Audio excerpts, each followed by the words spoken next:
ayaw ng mga babae na ginagawa ng mga lalaki habang kumakain kayo ng tilapia. Pero bago yun, kung hindi pa po kita subscribers, please don't forget to subscribe and click the notification bell para updated kayo palagi sa mga bago kong upload na videos. So, alam niyo ba, Lods, karamihan po sa aming mga babae, meron po talaga kaming mga ayaw na ginagawa ng lalaki habang po kayo ay nagmumukbang. So, una-una, Lods, no, kapag po kayo ay kumakain ng tilapia, no, ayaw na ayaw po namin yung putol-putol. No, yung talagang parang bibitinin nyo kami na parang kakain kayo and then after minutes, hinto na naman, punta na naman kayo sa ibang area. Yung mga ganon, and then mukbang na naman, punta na naman kayo sa ganitong area, no? Kung parang hindi kayo mapakali na parang wala nang bukas, no? Yung parang hindi kayo marunong mag-focus sa inyong ginagawa, no? Yung parang palis-alis kayo.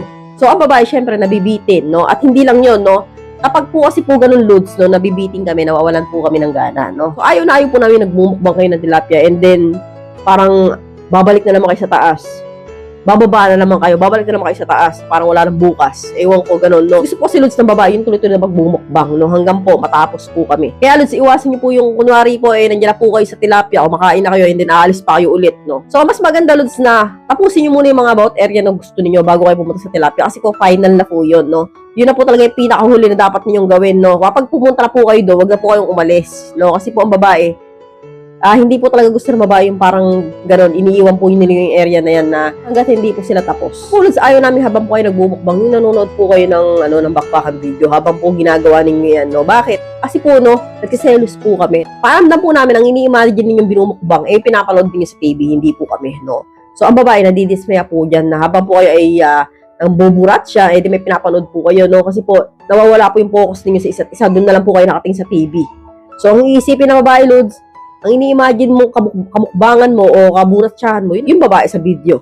So, kaya po, iwasan po ninyo yung nanonood ng ganyan habang po kayo ay nasa buratsahan time. So, ang pangatlo, Lods, na ayaw ng babae ay ang hindi ninyo ginagamit yung dalawang kamay ninyo, no, habang po kayo ay nagmumukbang. No, kailangan po, gamitin po ninyo ito, no, na habang kumakain po kayo ng tilapia, yung kamay ninyo nagbe-mekaniko sa taas. So, kapag po hindi po ninyo ginagawa yan, yung kamay ninyo parang tood, no, na nakapaglan sa kama, o kaya naka-off lang ng gano'n sa kung saan-saan, sa hita, ganyan, ang babae po, boring po pagdating dyan, no? Kailangan po, gumagalaw po yan, yung dalawa na yan, no?